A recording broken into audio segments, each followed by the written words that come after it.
नमस्कार। मैं doctor Shyam, associate professor, department of political science, Raja Singh college Siwan, BA honours part 2 के छात्रों के लिए एक व्याख्यान प्रस्तुत कर रहा हूँ। इसका शीर्षक है स्वतंत्र भारत में महिलाओं की स्थिति एवं सामाजिक कानून।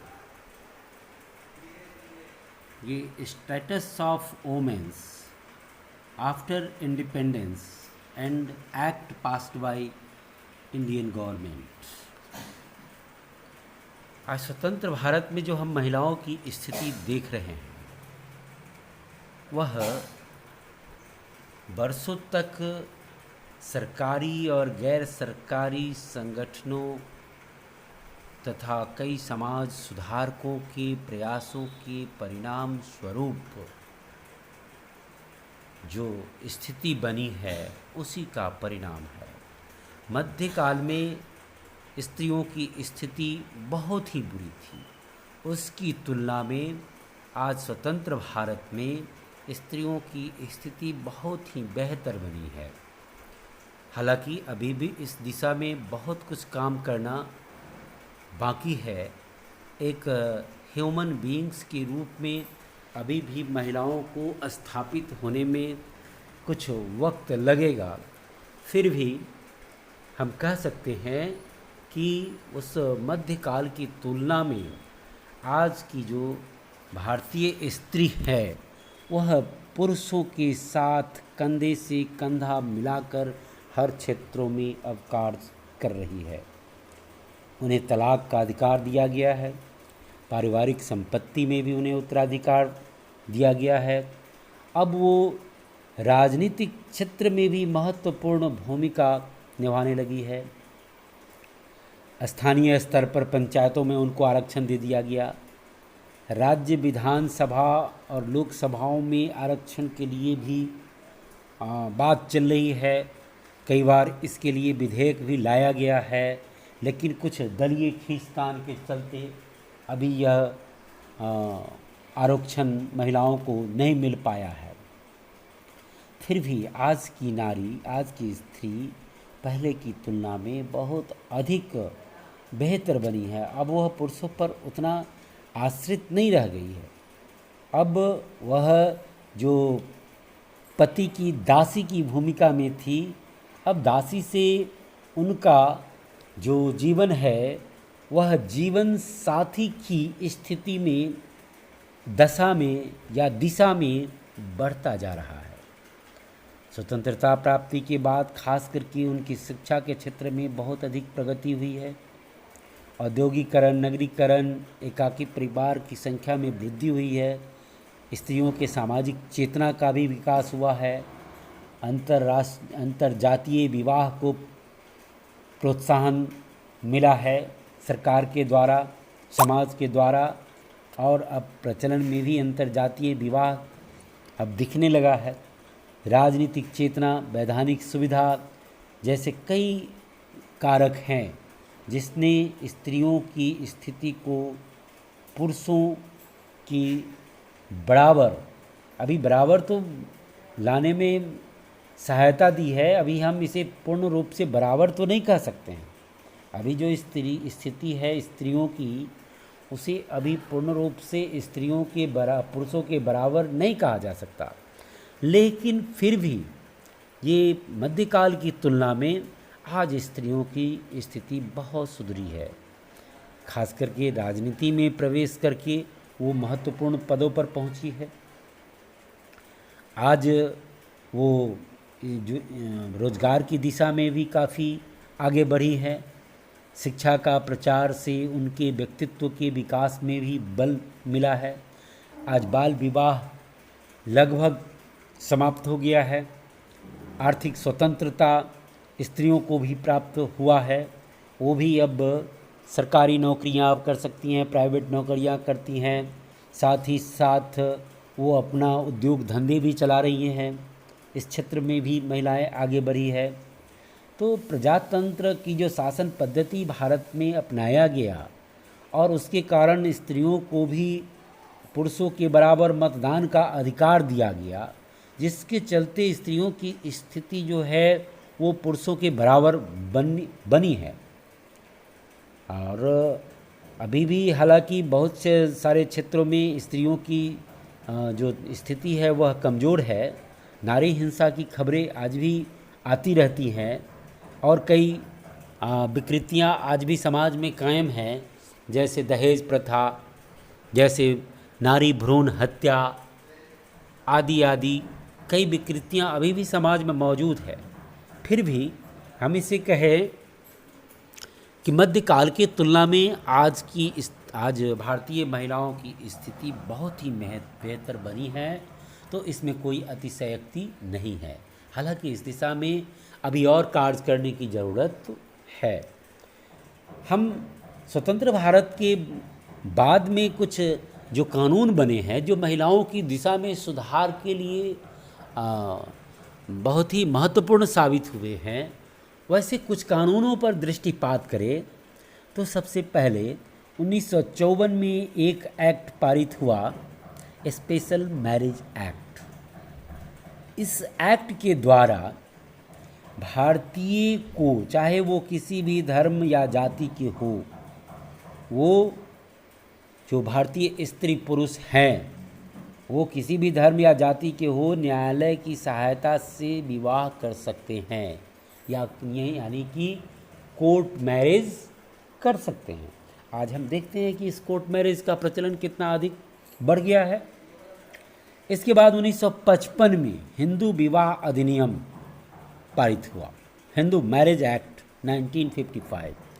इस अधिनियम के द्वारा जम्मू कश्मीर को छोड़ करके देश के सभी भागों के सभी जातियों के स्त्री पुरुषों को विवाह एवं तलाक का अधिकार दिया गया।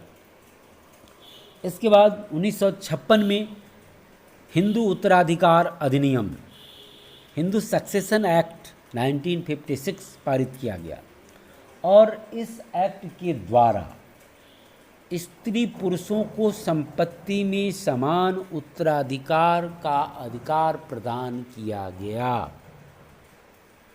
इसके बाद हम देखते हैं हिंदू नाबालिग तथा संरक्षता अधिनियम 1956, Hindu minority and guardianship act 1956।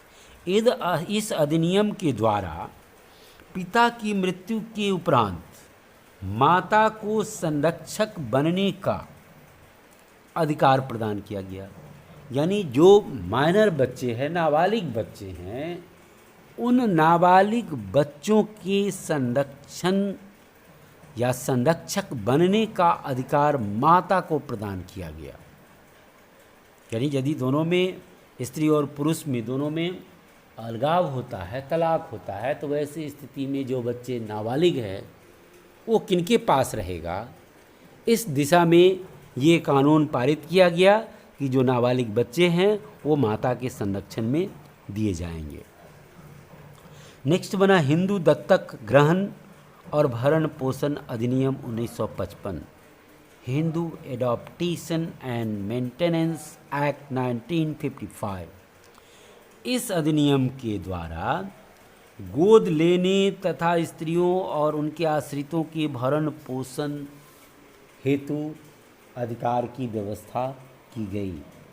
यानी भारतीय दंपत्ति को किसी बच्चे को गोद लेने, है ना, स्त्रियों को गोद लेने का अधिकार दिया गया तथा साथ साथ जो आश्रित हैं उन आश्रितों के भरण पोषण हेतु स्त्रियों तथा उनके आश्रितों को, यदि ये तलाक होता है स्त्री पुरुष में, विवाहित स्त्री पुरुष में तलाक होता है, तो वैसी स्थिति में उनके जो बच्चे हैं और वो जो स्त्री है उसके भरण पोषण के लिए गुजारा भत्ता ये देने के लिए भी कानून बनाया गया। इसके साथ ही साथ जो स्त्रियों को जो वेश्यावृत्ति जैसे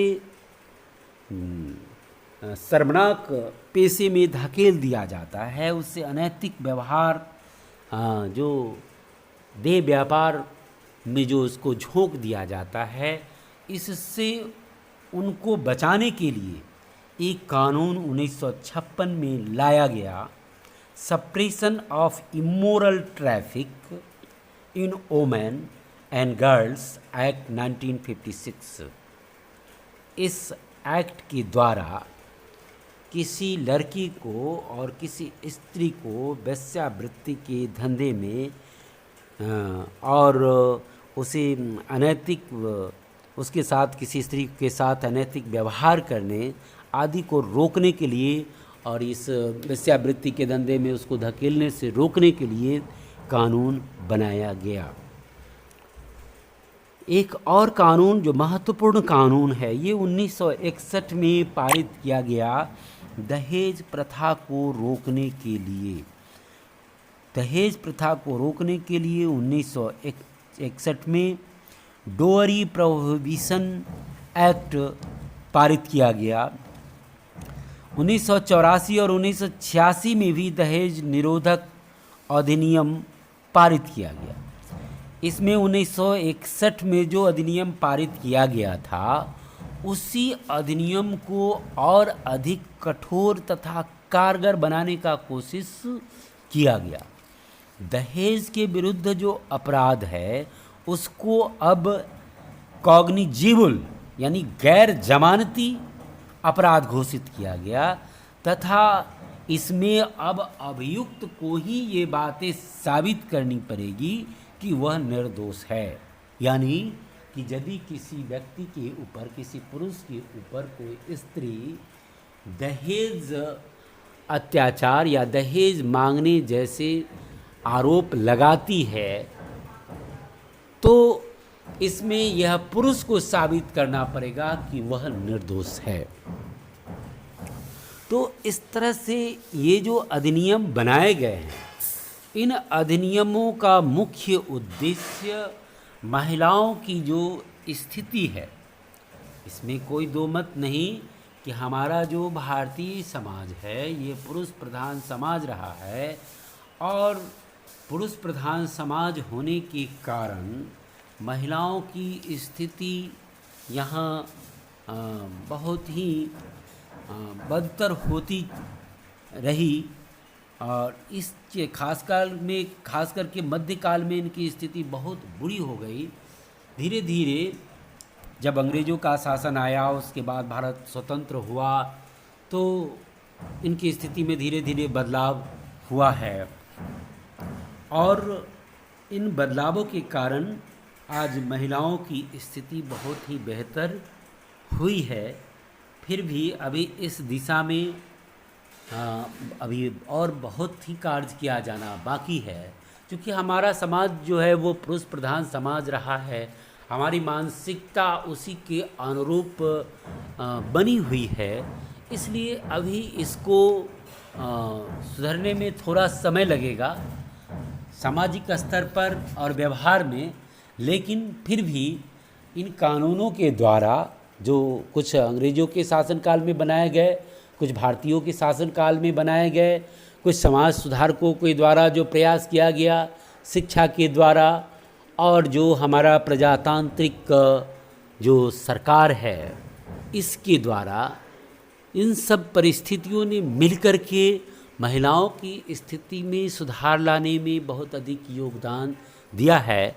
फिर भी अभी इस दिशा में बहुत सारा कार्य करना बाकी है और आशा है कि भविष्य में नारियों की, स्त्रियों की स्थिति भारत में और बेहतर बनेगी और वह पुरुषों के बराबर अपना जो अधिकार है या अपना जो व्यक्तिक गरिमा है, जो उसका पर्सनल डिग्निटी है, वो कायम हो सकेगा आने वाले समय में।